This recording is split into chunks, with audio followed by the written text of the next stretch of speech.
창세기 1장 1절 우리 함께 봉독하겠습니다. 태초에 하나님이 천지를 창조하시니라. 아멘. 자, 오늘 본문은 태초에 하나님이 천지를 창조하시니라 라고 시작을 하죠. 이 말씀은 언제, 누가, 무엇을, 어떻게 하였는지를 분명하게 말하고 있습니다. 성경은 하나님의 존재에 대한 증명을 하거나 변호하지 않습니다.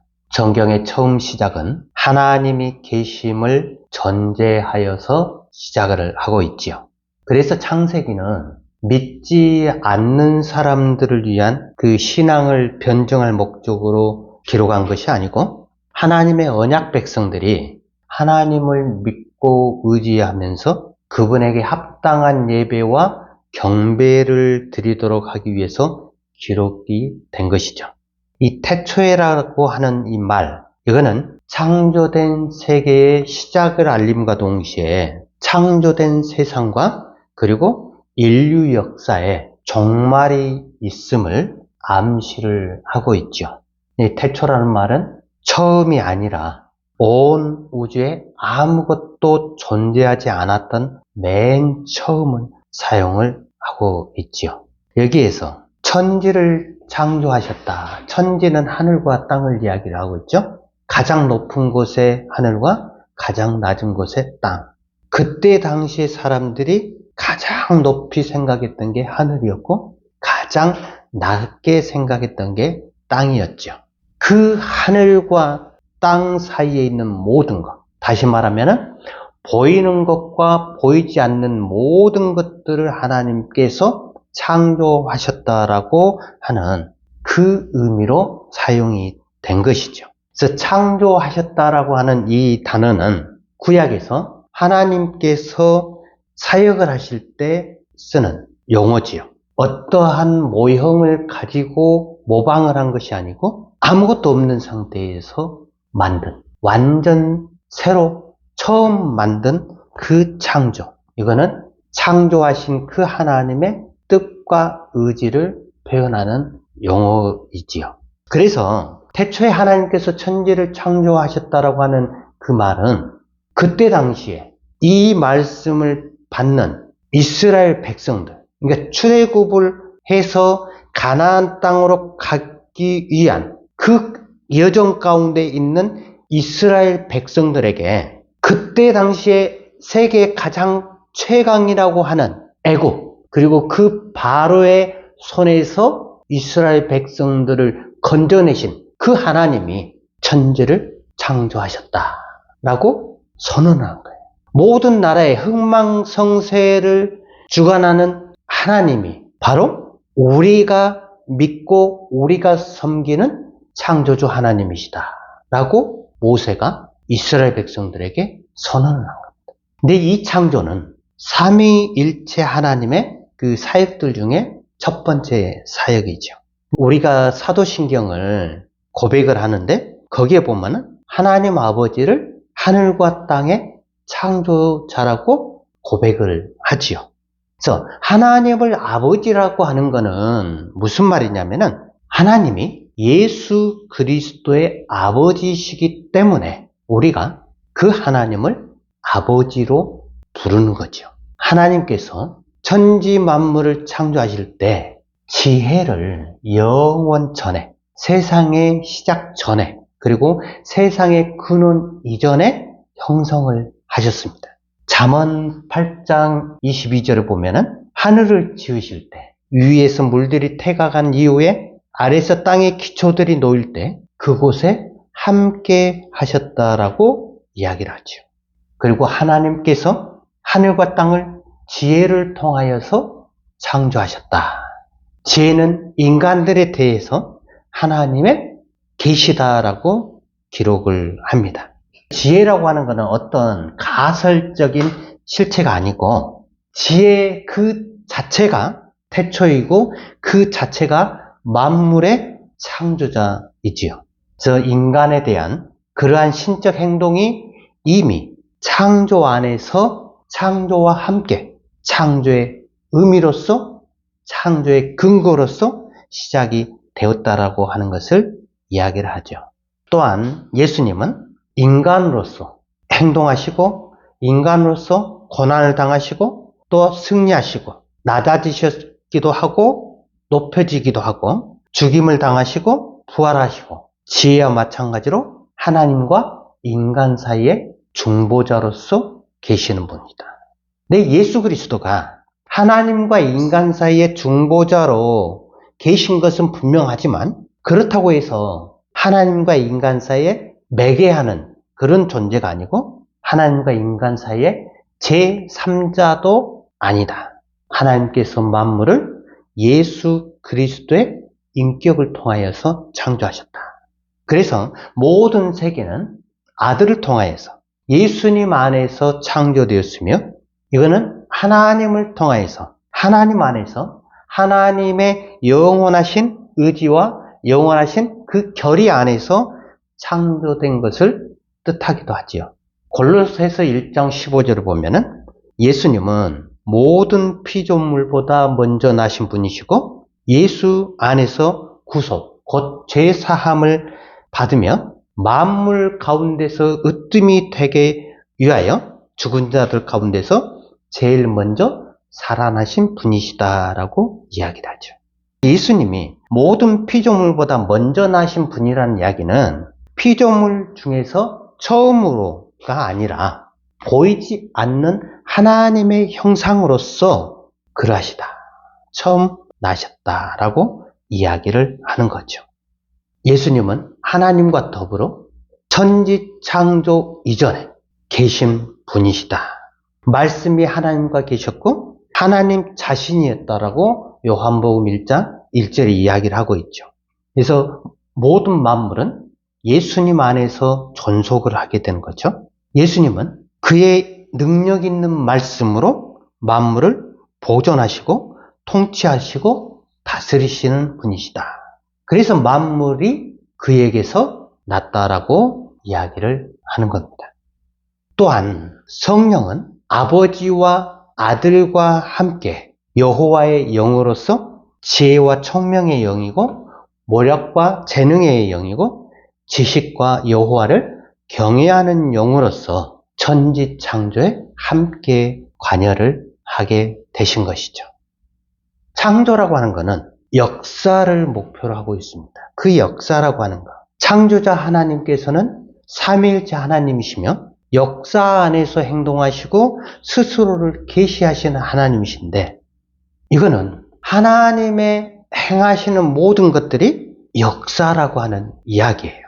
그래서 하나님에 의해서 하나님과 인간 간에 맺은 그 은혜의 계약, 이 역사는 하나님께서 피조물에게 대한 인내를 가지시고 그 안에서 일어나는 그 모든 사건들로 인하여서 피조물들에게 창조와 함께 시간을 부여해 주시는 그 역사. 그래서 신학적으로 이걸 이해를 한다고 하면 특정한 역사라고 볼 수가 있습니다.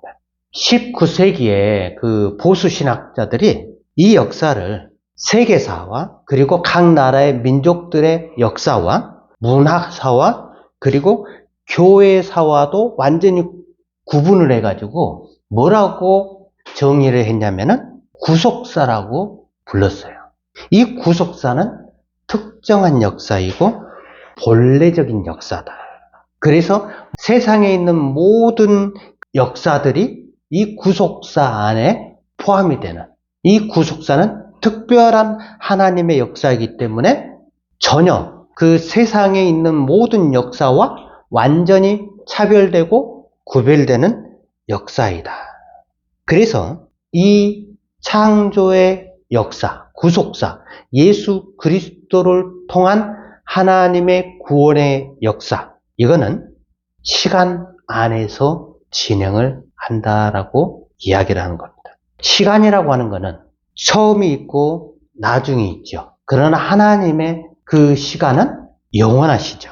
그래서 그 영원하다고 하는 이야기는 뭐냐면은 하나님이 영원하시다는 거예요. 영원하신 하나님, 그분과 종말을 향해서 가고 있는 우리의 시간하고는 차원이 다르겠죠. 그래서 우리의 시간은 목표를 향해서 끊임없이 앞으로 나아가는 그러한 시간이고, 하나님의 시간은 영원한 시간. 그래서 하나님의 그 영원한 시간을 근원적인 장소라고 이야기를 합니다. 절대적인 시간. 하나님의 고유하신 본질이고 하나님 자신이 영원성이기 때문에 그렇다.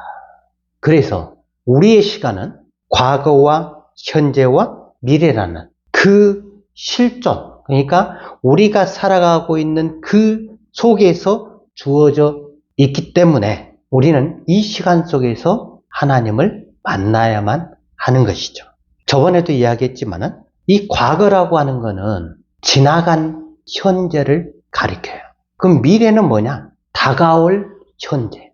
지나간 현재인 과거를 기억이라고 하는 그걸 통해서 가지고 있고, 다가올 현재라고 하는 거는 우리가 기대를 하면서 가지게 되는 것이죠. 우리의 구조 자체가 항상 생각을 해야 돼요. 생각을 한다라고 하는 거는 무엇인가를 잡고 그것을 사유를 해야 되는 거죠. 우리는 생각을 안 하면은, 사유를 안 하면은 아무것도 할 수가 없어요. 그래서 우리가 하는 모든 말들은 생각되어져 나온 말들, 사유되어져 나온 말들이 될 수밖에 없어요. 그게 구조적으로. 그러니까 우리는 사유할 수 있는 거, 생각할 수 있는 거는 현재 지금 이 순간에 일어나는 사건이 아니다는 거예요. 우리는 항상 지나간 과거의 그 사건을 가지고 생각을 하고 사유를 한다.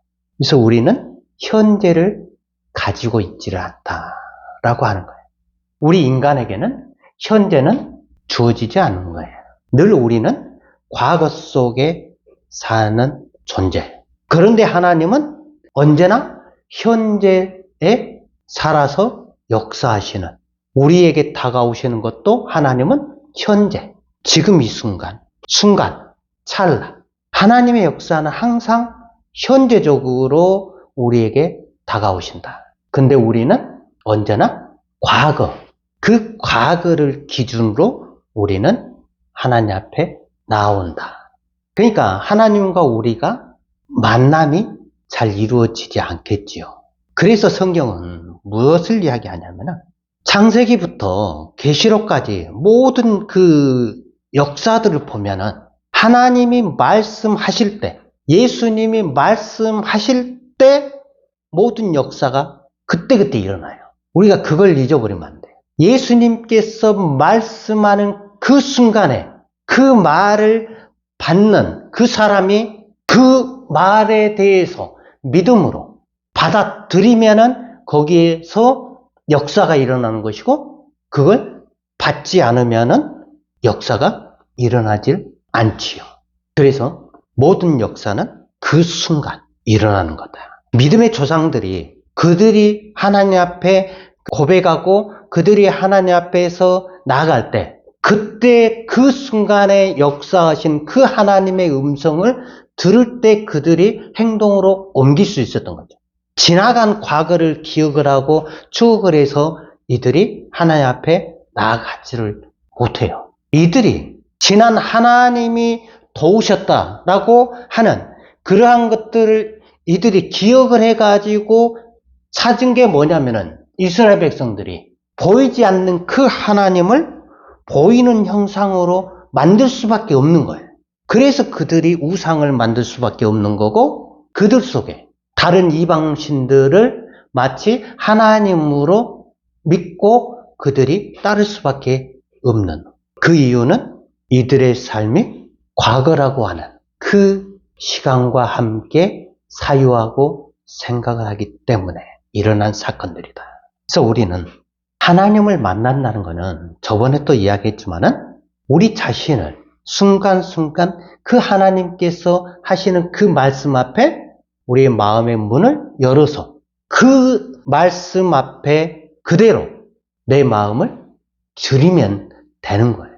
그때 하나님께서는 역사를 하게 되는 거죠. 자, 예수님께서 이 땅에 오셨을 때 자기 동족, 자기 민족, 이스라엘 백성들이 예수님을 받아들이지 않았죠. 그 이유가 뭐냐면 이들은 하나님 앞에서, 예수님 앞에서 자기의 마음의 문을 꽉 닫아버리고 열지를 않은 거예요. 마음을 열지 않으면 저번에 이야기했다시피 하나님의 말씀을 받을 수 있는 장소가 마음이라겠죠. 마음을 열지 않으면 아무런 역사가 일어나지를 않아요. 어떻게 보면 이스라엘 백성들이 예수님을 십자가에 못 박아 죽인 것보다 더 큰 죄악이 뭐냐면 자기의 마음의 문을 열지 않고 예수를 대했다라고 하는 거죠. 마음의 문을 열지 않으면 하나님은 절대로 역사하지를 않으신다 하는 거예요. 오늘 모세가 이스라엘 백성들에게 출애굽을 하고 이들이 가나안 땅에 들어가기 전에 모세는 정말 이 이스라엘 백성들에게 하고자 하는 이야기, 우리가 믿는 그 하나님이 우주 만물을 창조하신 그분이시다. 너희는 그 하나님을 주로 너희는 섬겨라. 다른 이방신들을 생각하지도 말아라. 모세가 정말로 이야기하고 싶었던 말이죠. 그래서 우리가 이 하나님의 창조, 하나님의 창조는 단순하게 그냥 창조한 게 아니고 우리와 함께 교제하시면서 그 하나님의 영광을 위한 하나님의 계획과 하나님의 섭리 가운데서 이루어졌다라고 하는 사실입니다. 이제 우리 모두가 이 하나님 앞에서 나의 모든 것을 창조하신 그 하나님 앞에서 하나님이 나의 모든 것들을 이끌어 가시는 주인이라고 하는 사실을 우리가 기억을 하면서 하나님 앞에 우리 자신을 드릴 수 있는 우리 삶이 되기를 주님의 이름으로 축원합니다.